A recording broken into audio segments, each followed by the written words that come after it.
Feeling better, right? No. Okay.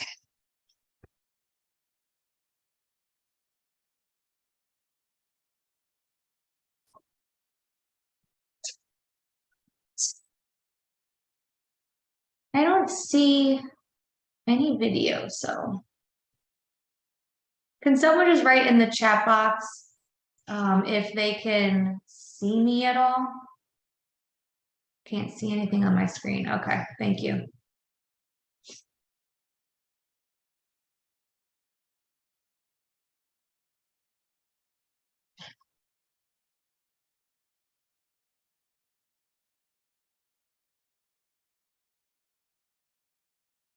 Okay, can you see it now, Cassie?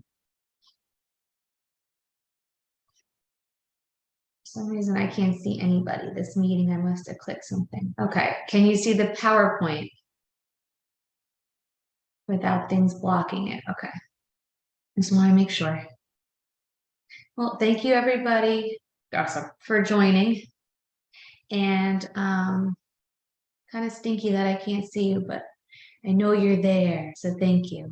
If you can, we're going to do this for the first time because Joyce and I were saying that when I do attendance, some people aren't signing the attendance form the day after, and you don't get credit for it.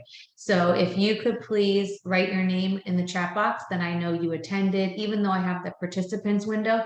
Sometimes it gives me phone numbers or like weird screen names, and I don't know who that is. So if you just write your name in the chat box, you know, you don't have to get too formal, but just a way for me to know that you were here, and that way I can also use it for the raffle. We got some gift cards today for raffling out off, and we'll do winners after the meeting. Okay, so while you're doing that in the chat box, I also saw some people write, what are you looking forward to this holiday season? And I saw seeing family. Somebody wrote traveling. If anybody wants to unmute and share, they're welcome to do that too. But definitely a nice break for everyone. We just had our Thanksgiving break, and I know that was very needed. So Christmas winter break is very needed as well. And I hope you spend time with family and you don't think about work, and then you come back refreshed. And the semester to be over. Yeah, that's true. A lot of you were ending your semesters. So congratulations. And we're going to highlight some people who did some fantastic things this year. Yes, I agree, the fall semester is over. Okay, so we're doing 2 super staff members of the month of November. And this way, because we have over 50 staff members, we can tackle more fantastic people and hopefully highlight the things that they've done well and give them what they deserve, their $100 gift card and their certificates. So this person jumped into a role that she flourished in. She's kind and considerate when under pressure, understanding to teachers' needs, and works quickly to resolve problems the best she can, and never afraid to get her hands dirty. And this next person is considerate of her coworkers and works as a professional, maintains an even tone when addressing students, keeps even her strong-willed students engaged, safe, and learning, which is a big feat, dedicated to her classroom and ensuring she provides quality instruction and care. And our winners are Miss Stephanie Parker and Miss Nora Ahmed, and we say congratulations, and you'll get your stuff in your mailboxes tomorrow. So yay for them, yay. There's a lot of people to choose from, so we have to be really picky, and we're going to try to get as many fantastic people as we can. New, old, doesn't matter if you're seasoned. So we're just very excited to be able to do this every month during our staff meeting, because I think it's really important to highlight people. And it's not only these two wonderful people who go above and beyond every day. I want to make sure that you guys feel at least a little valued. Maybe with the gift card, you can go treat yourself. So welcome to Sneeds Ferry and Holly Ridge families. We have Miss Brianna Howell, and she likes to go by Bree, and she's a flex teacher at Sneeds Ferry Quality. And then Miss Melissa Alexander, she goes by Missy, so we have two nicknames, and she's a flex teacher at Sneeds Ferry Quality. She's also Miss Cassie's sister. So welcome to both of you, and then you'll feel out the building. You'll kind of see what age groups you are most comfortable with. You'll meet with one of us in admin, and then we'll talk about where, if you would like to go and advance in a placement, then you're welcome to do that, or you can stay a flex teacher for as long as Miss Beulah has been a flex teacher, and she loves it because she gets to interact with everybody. So you can always keep that position alive. And it's whatever you want to do. If you want a more permanent position in a classroom, then go for it. We will not stop you. You can get your degree with us and on our dime and teachers' dime, and we give you bonuses for getting your degree and raises. Have at it. Okay. Ms. Ruby made a beautiful newsletter for us, and it's chock full of information. So if you can't read it really well, there are copies around school, but I did want to highlight that Spirit Week is coming up. It's December 12th to the 16th, so it's Monday from the 16th to the 16th. And we tried to do, well, Miss Barbie set this up, so she's always really good with her creative ideas. We have Elf Yourself, wear red and green. So red and green, nothing too specific to holidays. Hopefully we have more people participate. A lot of the kids like to participate in that. Dress as your favorite holiday character, Grinch, Frosty, or Rudolph. Dress as your favorite Whoville character. Ugly Sweater Day, the wackier the better. I've seen some pretty crazy sweaters. And then PJ Day, a cozy way to end the week. And then it'll be the 16th. And at that point, you have 2 more days in our week after that, and then it's Christmas. So another thing Miss Ruby did was she highlighted 2022 staff accomplishments. She's going to try to do this every once in a while, that we have some people who are accomplishing big feats, and we want to make sure that we know that it's happening, and we want to share the good news with everybody. So since this is in the newsletter, it's been shared with parents, with our families, with our community, and with you guys as the staff. So Miss Heather G got her North Carolina Early Childhood credentials. Miss Abigail got her Associates in Early Childhood Education. Congratulations. Miss Hannah Brown, Associates in Early Childhood Education. Miss Barbie, North Carolina Early Childhood Administration credential. Congratulations. Miss Rachel, Level 11 North Carolina Early Educator certification. Laura Weston, Laura, you got Level 11 North Carolina Early Educator certification. Congratulations to you guys, because those are not easy feats. You work hard, and on top of working full time, you took coursework, some of you more than one class at a time, which is insanity, especially if you have little kids running around or other obligations. So we just want to honor you guys and say, well done. And hopefully you continue your education so that you can continue, I know, pushing yourself, and there's always room for growth. I mean, Miss Ruby's a perfect example of that. She started out as a co-teacher in a classroom, and she became a lead in the classroom. And then from the lead position, she worked learning about administration, and now she's an administrator, and she's a fantastic administrator. We would not be where we are without Miss Ruby. So if you continue on your paths, there's always room for growth, and we greatly appreciate you guys taking advantage of it. So there's Christmas cheer toy donations, Toys for Tots.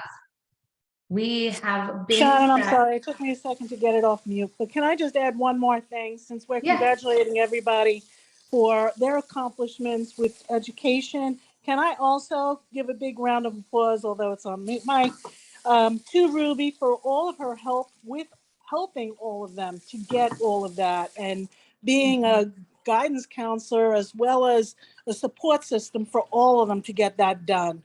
Yeah. It's been a tremendous thing, and I know it's been amazing that we've been able to get as many people educated, and it's really a lot thanks to Ruby. So yes, I know you all say it, and I want to say it all for you. Yeah, and thank you very much to Miss Ruby. Miss Joyce is right. If it wasn't for Ruby, probably many of us would not have continued, because there's a lot of paperwork and it's a lot that's involved. It's a lot of maintenance. So we want to thank Ruby for that. You're right. Oh, Christmas cheer toy donations. So there's bins that will be collecting the donations till the 14th. We haven't gotten too many of these donations, but it seems like there are a lot of places who are doing Toys for Tots. So as long as these toys are going somewhere for Toys for Tots, that's all we're worried about. Then we have our festive door frame contest, which many of you are excited about. You do not have to participate. I don't want anyone to feel obligated to decorate their door. You don't have to, but there is a first place prize of $100 for the funding of your room, and second place is $50 fund, and the third place is a $25 fund.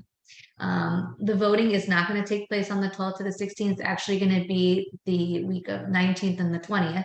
So those 2 days are when families will vote. That way you have the whole week next week to also decorate your doors, and you're not pressed for time. We ask that you get your stuff ready so you can post it up. Our goal is to try to give you some coverage if you don't have that flexibility of active rest. Like say you're in a toddler classroom and you really can't do it where you're doing active rest and decorating a door with somebody else in the room, then we'll try to make sure that you have an hour at least to put your stuff up. So just make sure that by Monday, you're ready with the things that have to go on the door. So you're not wasting time cutting when we give you that time. And then people will vote for their favorite, and we get to see all these awesome doors. You are allowed to wrap your door. However, it's only for this time. So we're not wrapping doors all the time, and it should only accumulate to 20% of the hallway, which when you think about the rest of the hallway, it'll probably be a little bit more than 20%, but then we'll take it down by the time New Year comes, and fire and safety will be back in 6 months. So we will have nothing on the doors then. The closing schedule for 2023 is here in the newsletter. It's posted on the website. You sent it home to parents, and it's available in the front office. Same as with the price increase, the tuition increase letter. So if you have families who say, well, I didn't know, you can tell them, Shannon sent it out a bunch of different ways. You should see Shannon. And then I will talk to them and make sure they have a physical copy in person from me so that they can't say they didn't get it. But those are the closings. You will notice that we have 2 teacher work days. One of those work days is a really special work day. Miss Ruby's been setting it up for us, and it has to do with this grant program that is going to pretty much give us money to pay you for a work day. And then so it's a pay day. We pay for you to have a good time doing something. That's why you had that poll of painting, bowling, axe throwing, some other crazy stuff that we could do together. And we'll do that, and then we'll do some professional development and self-care type of activities, because it's all about getting you guys to boost your morale and to make sure that you feel valued in the workplace. So it's more about the teachers than it is a grant program about the children, though it does trickle down to the kids, because if you guys don't feel good about your job and you don't feel great coming into work, it's going to rub off on the students. So that's why they have this program is focused on our teachers and staff. And this will include all locations. So Sneads Ferry 2, and Holly Ridge will be included in all of these activities. So Ruby is helping put that together, and we greatly appreciate that she's doing that, because this is also a lot of work, but it's going to be well worth it when you guys get to have a fun day together, an outing together. And we do 2 outings next year. Okay. Dates to remember. We have our Secret Santa. So if you're participating in Secret Santa, it's not on here, but I do want to remind you that the little presents start on the 19th. So you have some time to shop still. And then we have an end of the year parent survey. So there's a QR code there. There's a tiny URL, and I'm going to share it again, probably on tomorrow, but it's the same survey we always give out. It's just with a different title, because now it's end of the year instead of mid-year. And we got some really good feedback in the middle of the year when we had it open in May, I think it was. And now I just want to see if we've made those improvements that parents were writing about, if they have new concerns, and where we stand, so that we can make sure we're always working on the quality, because, you know, it's in our name. So we should probably work on our quality all the time. Okay. Door decorating contest.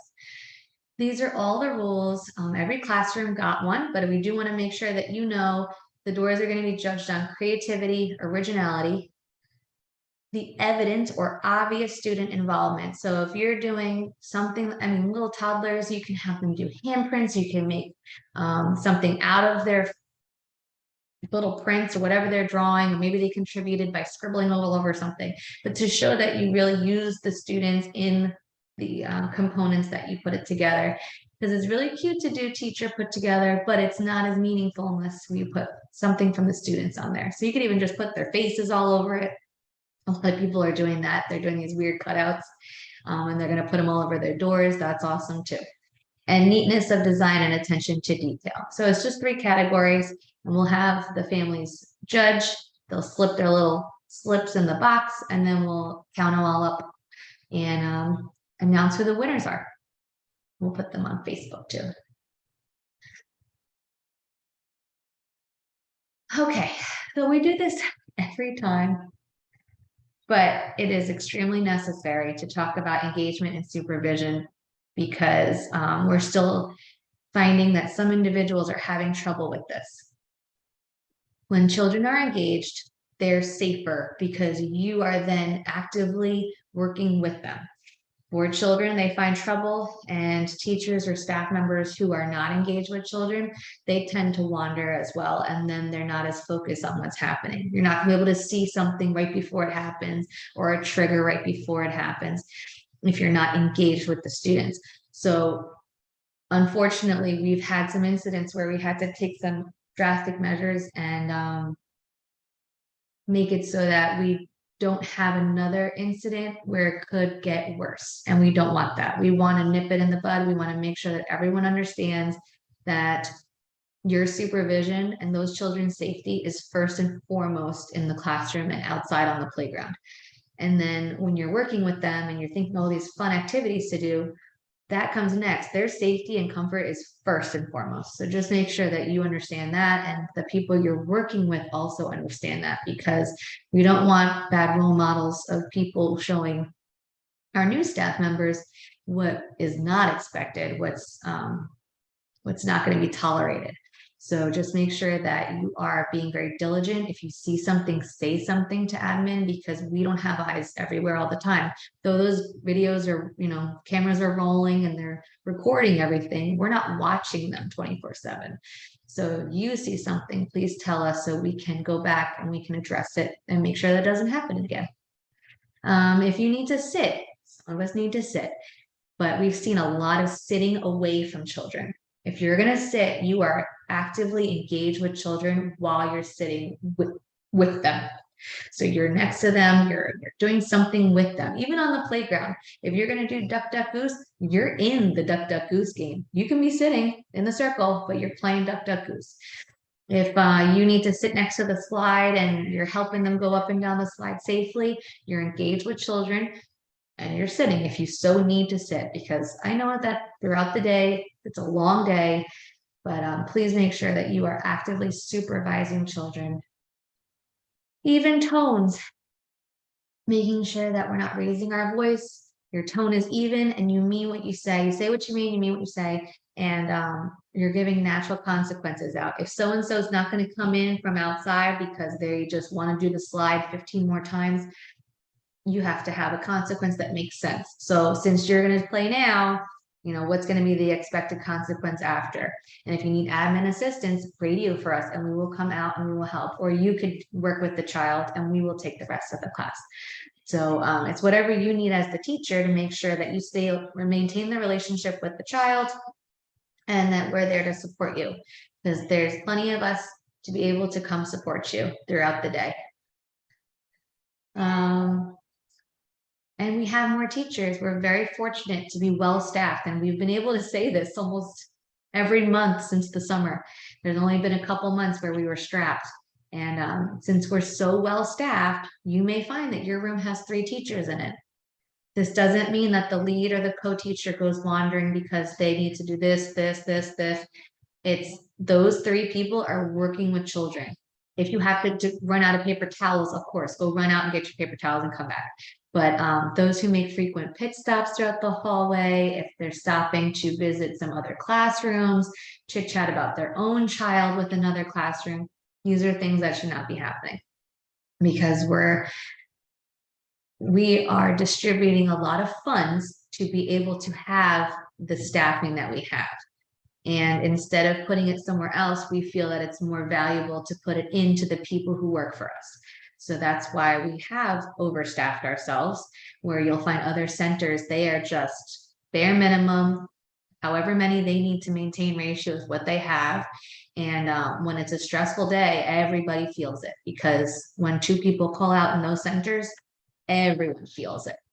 And we try to avoid that as much as possible. So hopefully you realize that, and you will value the 3rd person in your room and use them effectively.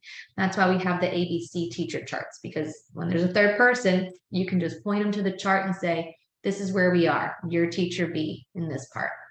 And it's much easier. Okay, not one of those. Okay.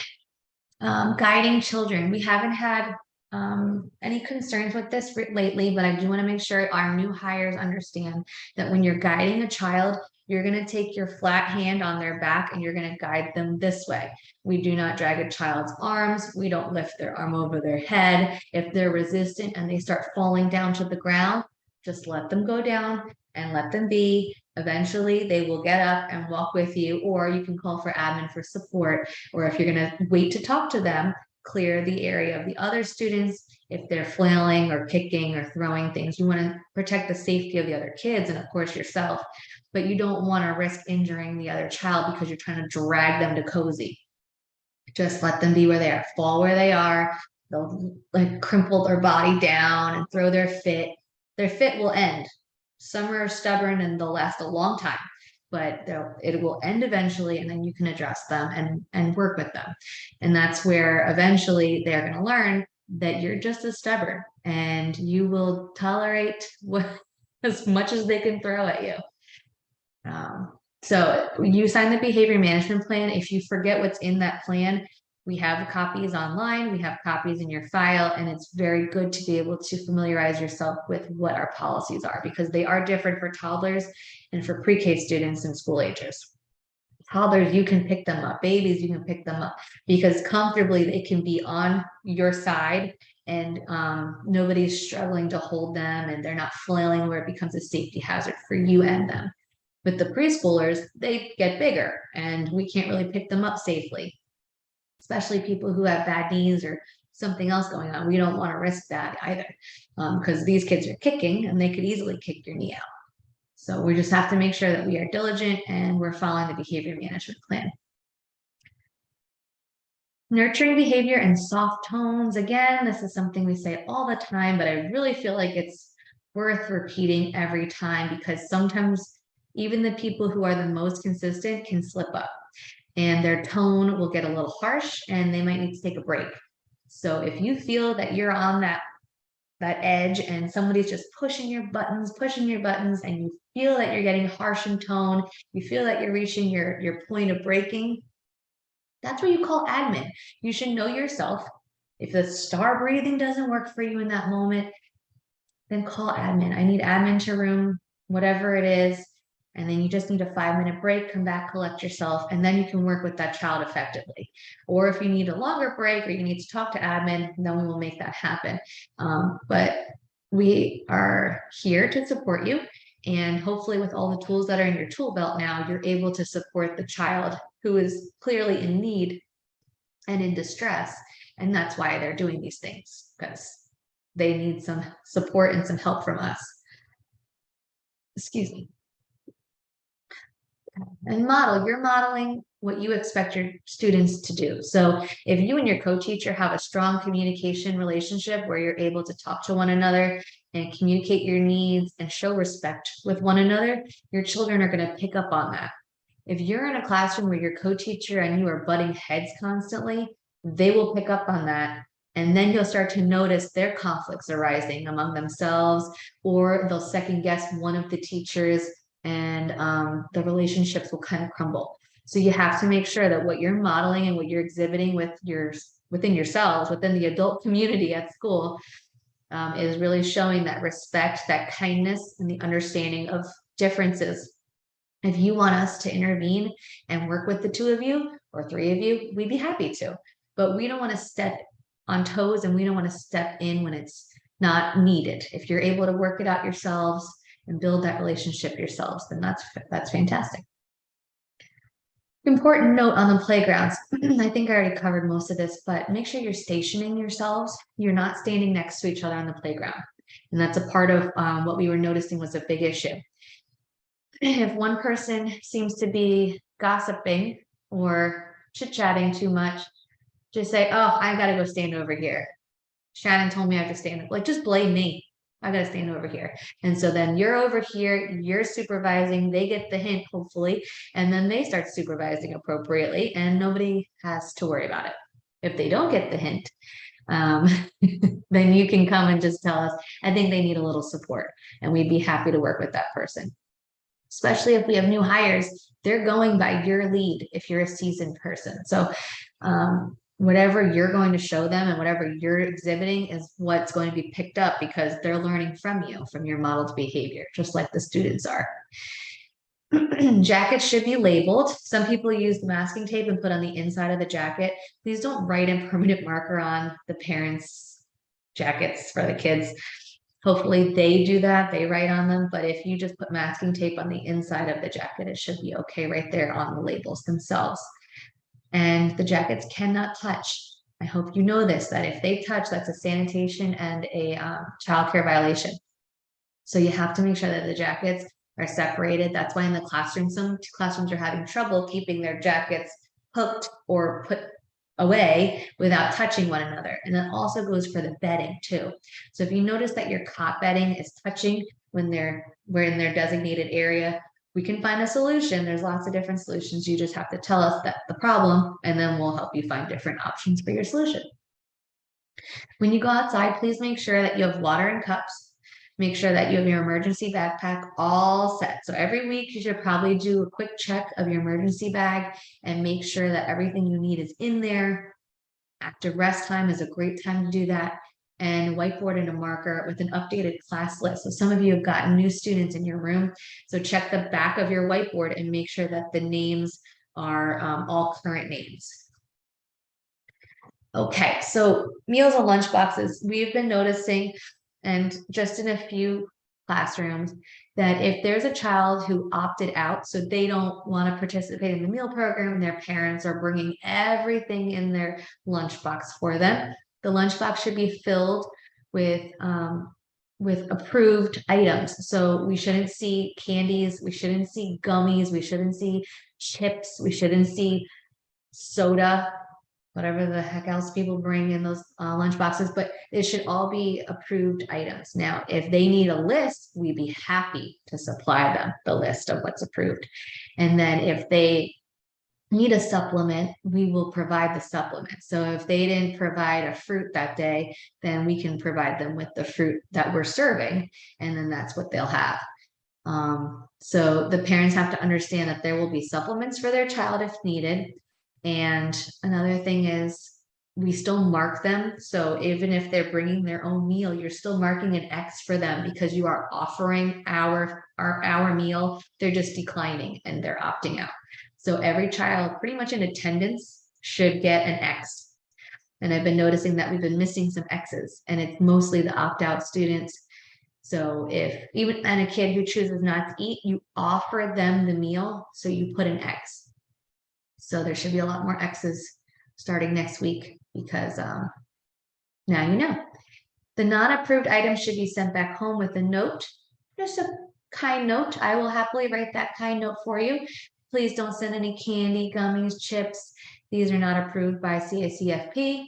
And in order for us to receive funding as a school, as a state program, we have to abide by that. So we'll just send it home. They just can't have it at school. They can have it at home. You can have all the candy you want at home, but we can't have it at school, part of the meal. And breakfast items should be served at breakfast, lunch at lunch, and snack at snack. If little Billy brought crackers and cheese for snack, but he decided he wants that for breakfast, well, now he has no snack. So you have to make sure that what they brought for each meal is being served at those meal times. If it gets too confusing because they have way too many little containers, have the parents label a B, an L, and an S. That way they know breakfast, lunch, and snack. Yes, the serving size is small. It is very small compared to what you would give a child on a plate at home. Understandably so. But the serving sizes are what they are, and that's what's mandated. So what we ask is, if you would like extras, and you've all been pretty much doing this, no problem. The sides are usually available. The protein is typically not available as an extra. If you need more breakfast, there's always cereal. So they get the hot breakfast. They're welcome to one full serving of the hot breakfast, and then there's cereal as their seconds and thirds. They should eat what's on their plate before seconds or extras are offered. You have some kids who really love the mashed potatoes. They don't eat anything else on their plate, and then they say they want more.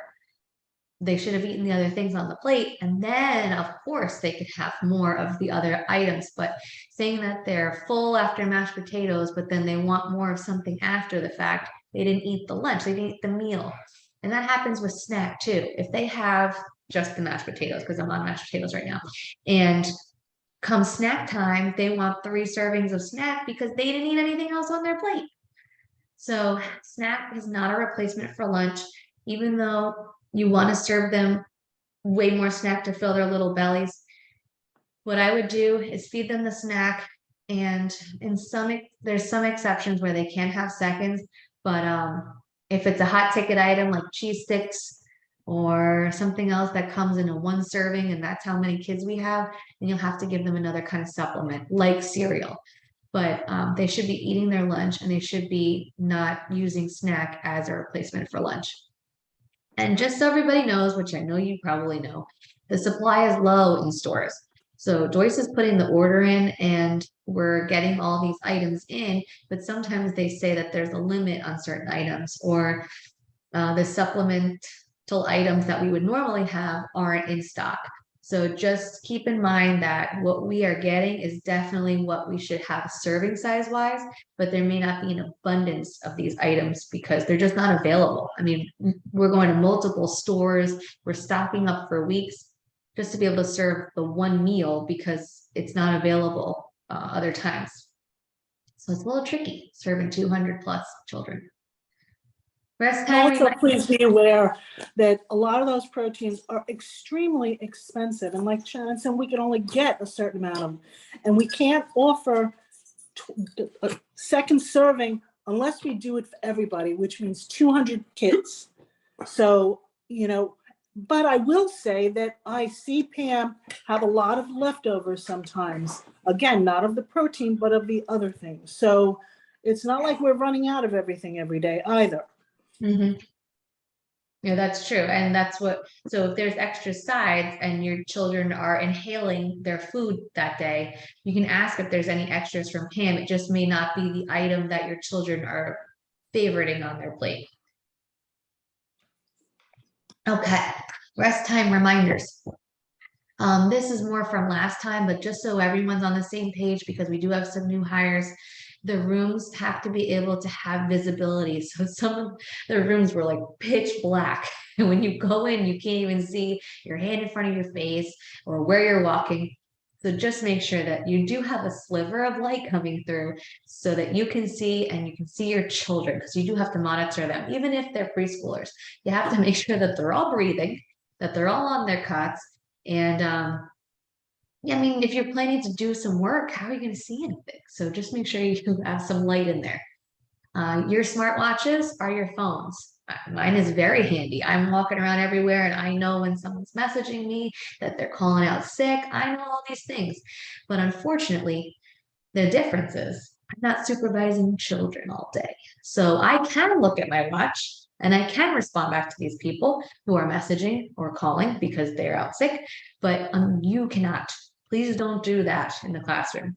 Don't take out your smartwatch and start talking to it.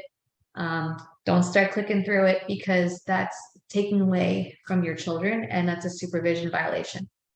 If you find, which some people can't help themselves, then you should probably keep your watch in a safe place, off away, just like phones. If you can't help yourself, you're a phone addict. We all have our problems. You keep your phone in your mailbox. You can keep your phone locked in the closet, off somewhere in your bag. I don't care. But making sure that you are diligent and vigilant about not responding and not telling me, oh, I just got a phone call from my son's nurse and I have to go pick them up. First of all, how'd you get the phone call? Second of all, no, you can't do that. That means you were on the phone. That means you were on the phone. You were looking at text. You were reading a voicemail. You were listening to a voicemail. We can't do that. If something happened in that classroom and supervision was not maintained, we are in big trouble. So what I recommend is you give whoever it is the main office phone number. We come run you that phone. I'm very fast, even though I'm super pregnant, and we will run you that phone, give it to you, and you will get coverage so you can go talk to whoever it is who needs you. And then we do it the right way. And that way supervision is always maintained. So please make sure you give out the work number and you keep your phone off and quiet and away from you if you have problems touching your phone, and that way you don't get in trouble. Okay. I think that's about that. And I talked about linens. Oh, please don't put your cots down earlier than lunchtime. I know some classrooms really like to set them up and they prop them up and then they go outside to play. That's okay. That means you have room to move in your classroom.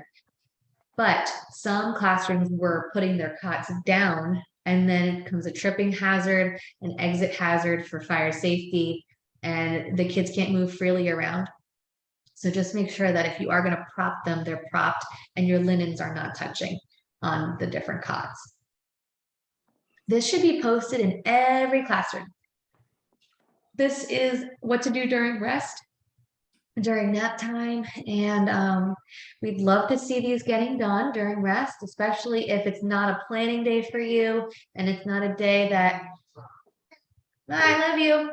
It's not a day that you have something else going on, because obviously some of you are going to be decorating your door next week. So not a day you're decorating your door, but there's a lot of things that people miss and Miss Susan's not responsible for when she deep cleans your room that you probably want to take care of. If you are in need of one of these items like a magic eraser, we can get you that. If you need a green scrubby, we can get you that. And that way you can effectively do what you need to do. Okay. And we already saw that. Okay. So overstaffed is great. And we talk about this all the time. Again, we're very fortunate. Thank goodness we have wonderful people who love working with us. Hopefully. And then, so overstaffed is a great thing until there's idle staff. sitting far behind the kids, you're not really doing anything, but then the one teacher's doing everything. That's not going to fly. If a second reminder is needed, the staff member will be sent home. And we said this last time, it might sound harsh, but why would someone receive the same compensation for not doing jack squat while someone else is busting their hiney in the classroom? So that's how we view it.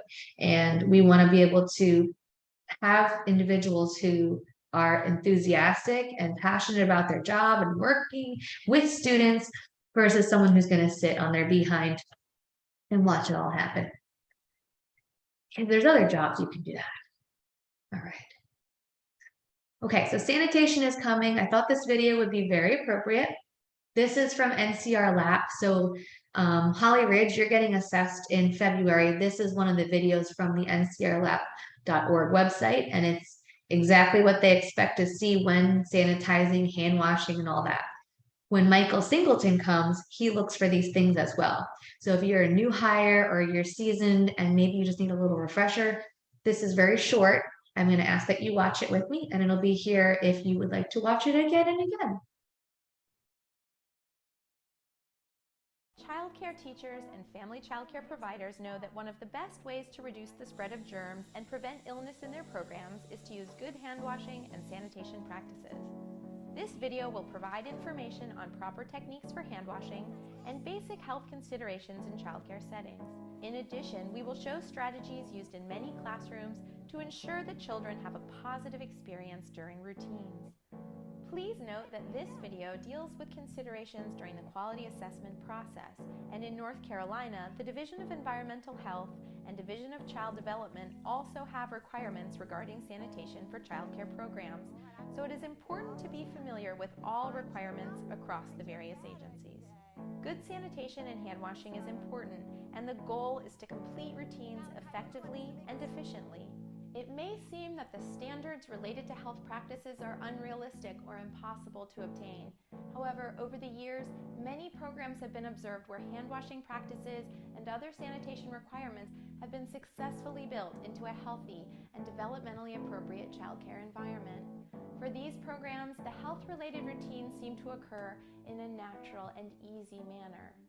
At the same time, we must recognize that they spent much time planning for the implementation of good health practices. In this video, we will illustrate the basic requirements for sanitation, as well as how programs have been successful in implementing an effective hand washing process.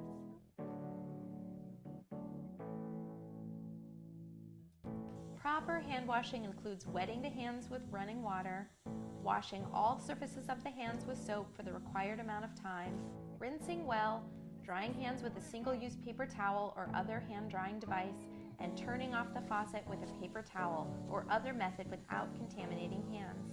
Although very high standards for positive health practices are necessary, complete perfection is not expected in order to maintain a healthy environment for group care, so a few lapses are allowed. Thank you for throwing that away.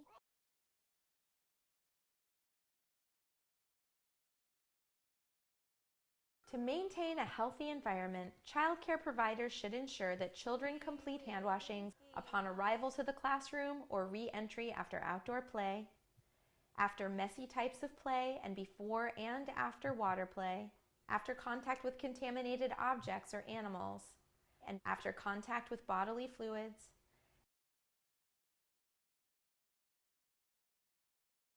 Fatima has her coat off. She's going to wash her hands. Washing hands when entering the classroom helps ensure that germs from outside the classroom environment are washed away prior to touching materials or furnishings in the classroom. During center time, this classroom provides many different play options for children such as paint, Play-Doh, glue, and indoor sand activities. Many of these materials are moist and obviously messy. Germs can grow easily here, so hand washing is required. Even dry materials like sand and chalk can be dusty or powdery. Hand washing after use, before other materials are handled, keeps classroom materials clean. Hand washing is also needed after touching surfaces such as mouthed objects or toys upon contact with a trash can or trash can lid, after wiping up spills, or when teachers use cleaning products.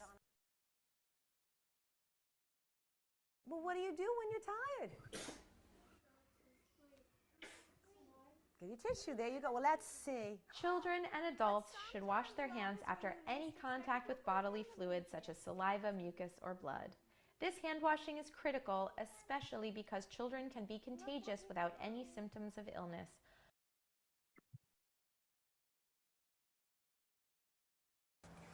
Anna Grace, I gotta go to the bathroom. Okay. Though a few programs have conveniently installed sinks and bathrooms on their playgrounds, most programs do not have access to these facilities in their outdoor play environment. Physical activity and exposure to the natural world is very important. Therefore, in North Carolina, some types of hand washing can be delayed when children are engaged in outdoor play activities. Oh, good blowing. You really did need to blow that nose. Really blow it again. Let's go over and throw it away together.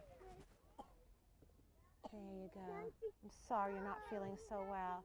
The use of hand sanitizing products, disposable wipes, or wet paper towels does not replace hand washing. However, programs are permitted to use these products while outdoors if all children's hands are washed upon returning indoors. Anytime a waterless wash is used with children, it is essential to keep the container out of children's reach and to carefully supervise the children as they use the substance. However, if children will be eating outside or there is contact with blood, then typical hand washing routines using soap and running water should occur, even when the children are playing outdoors.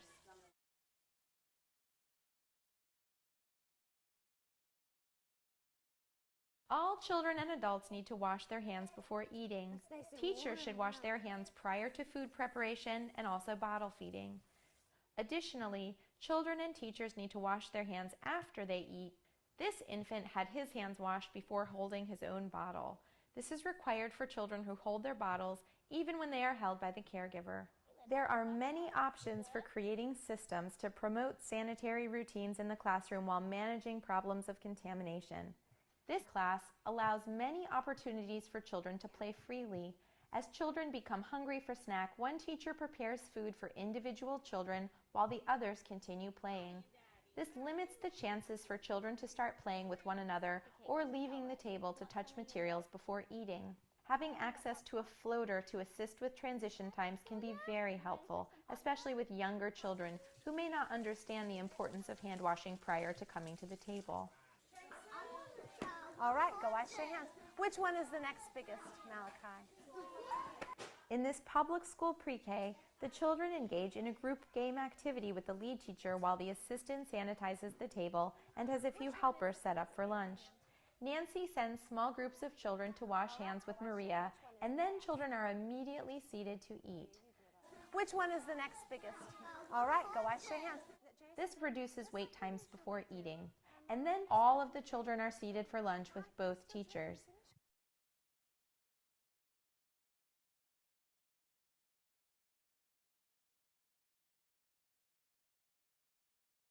While hand washing may be the single most important measure to stop the spread of germs, surface sanitation plays a crucial role in maintaining the cleanliness of the childcare environment and preventing viruses, bacteria, and other microbes from spreading among furnishings, children, and adults.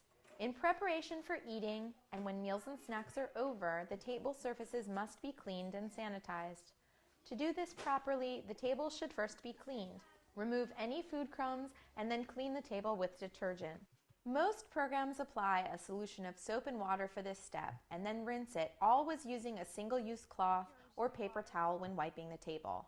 Next, the table is sprayed with a sanitizer that is approved for safe use in the childcare setting. Many programs use a bleach solution diluted with water as specified by state sanitation rules, or use another approved sanitizing product as an alternate to the bleach solution.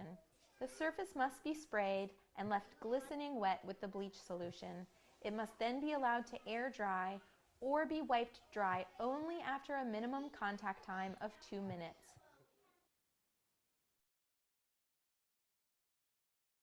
Watch how these classrooms reduce exposure to potentially contaminated surfaces. This infant classroom has containers on hand to separate mouth toys. Drink it up. That's good pretending. While facilitating dramatic play with this toddler, Marissa models how to pretend to use the cup without touching it to her mouth. The toddler is learning to do this, but still mouths the cup. When he is finished playing and moves on to another activity, the teacher removes the toy for sanitation before another child picks it up.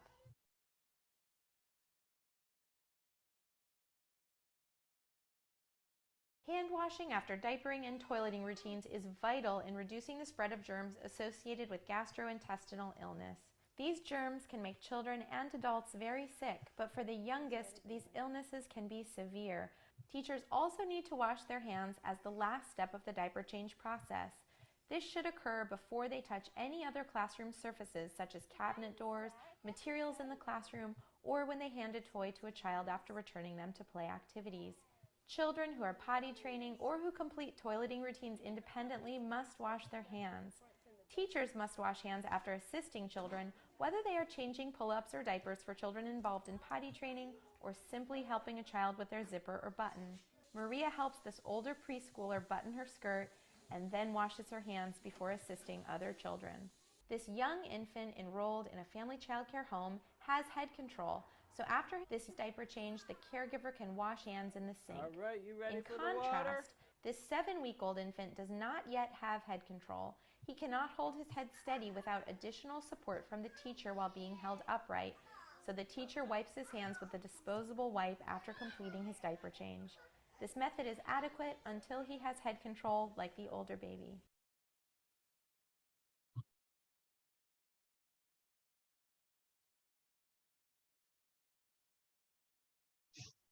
This toddler program designed a sink with several faucets to reduce wait times during hand washing. As children return to the classroom after outdoor play, several children wash hands at the same time and then quickly resume play inside. To reduce contamination of clean hands, this program uses a trash can with a step pedal that is easy for teachers and children to operate. Another solution to reduce contamination of hands is to remove the trash can lid before group hand washing routines occur. Can you go put it in the trash can with me? Yeah, right here. Thank you so much. Other strategies to help children learn about good health practices include visual cues. This hand-washing chart was created by the children in the classroom at the beginning of the school year. The teacher uses it to help children remember the steps involved. Maria uses verbal reminders to ensure this child follows all of the steps. Making sure there is a strong understanding of the times when hand washing is necessary is important because sometimes children are required to wash their hands more than is actually necessary. Unnecessary hand washings can add up over the course of the day and result in extra transitions for children, taking time away from play and learning activities. For example, it is not required for children to wash hands before they use Play-Doh or sand or when they move from one activity area to another within the classroom. Teaching children to sneeze or cough into the elbow reduces the spread of germs and does not require hand washing afterwards. So remember, if you have to sneeze when we're inside, it's okay to catch your sneeze in your wet. How can we catch it? Oh, in our elbows! Achoo!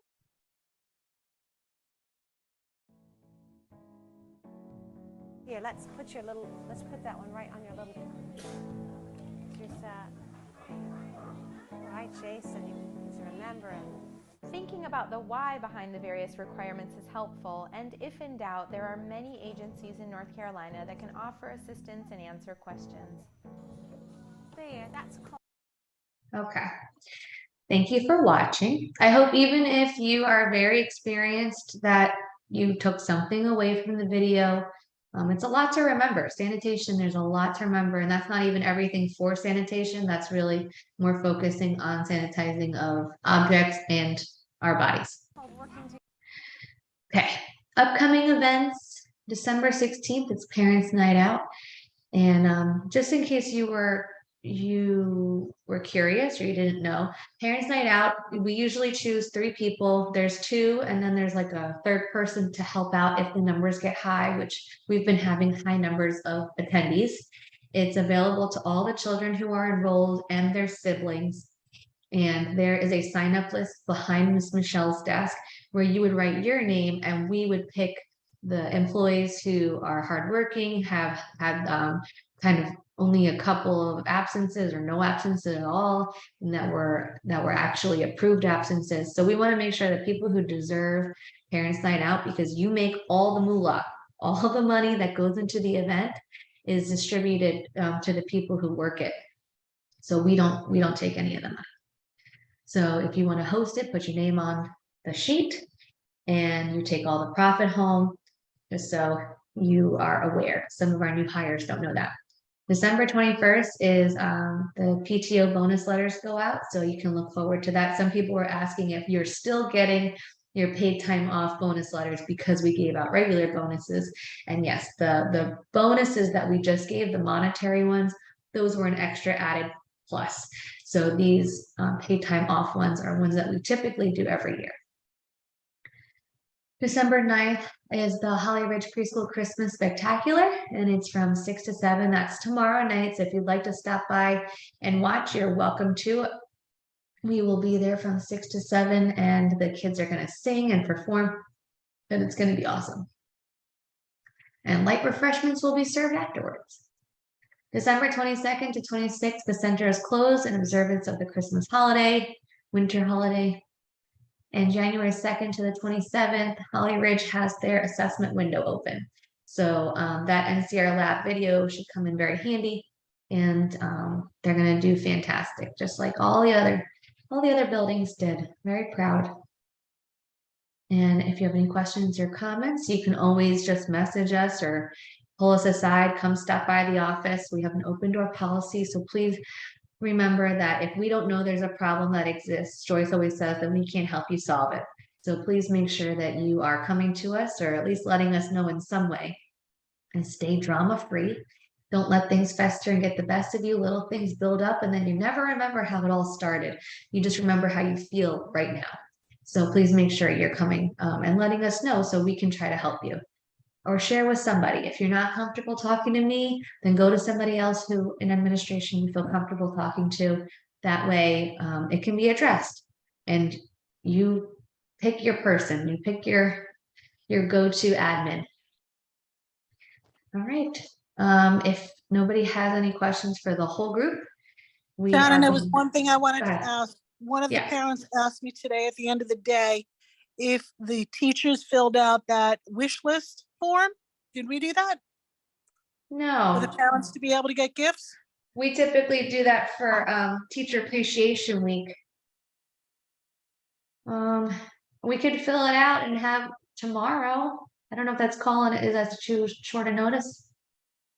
Well, we still have another week or two before they go on Christmas break. So, you know, for those people who are looking for something to get, it's helpful for them, I think. So we did have one person ask at least today. So if we can put something together, that might be great. Okay, so in your mailboxes tomorrow, I will put the favorite things, and then we'll just hold on to that same favorite things list when we do Teacher Appreciation Week, unless you want to change it up. So you'll have it in your mailbox. If you don't want to fill one out, you do not have to. But if you do want to fill one out, then what we'll do is I usually take a picture of it and post it on Facebook or send it out through ProCare this time around, since we have ProCare, and we'll share it with the families that way. So that way they can get the different things that you specifically like. That's a good idea. All right. Any other questions? The Secret Santa list everyone made already. We could do that. But Secret Santa list, some of them have like alcohol or things that other people don't want to share. So I'll hand out the new form. And if you want to use your Secret Santa list, just write me a little note that you'd rather use that one and we can use that one. But I don't have a copy of it. So I'd have to find where it is. So just I also wanted to mention that you had discussed earlier about play out on the playground and whatnot. And I will say that these past couple days in particular, I have seen awesome interaction with kids outside on the playground. I've seen teachers separated behind the playground areas, and nice. And I've actually been doing a lot of looking, and they've all been very, very good about it. So thank you all for that. Way to go.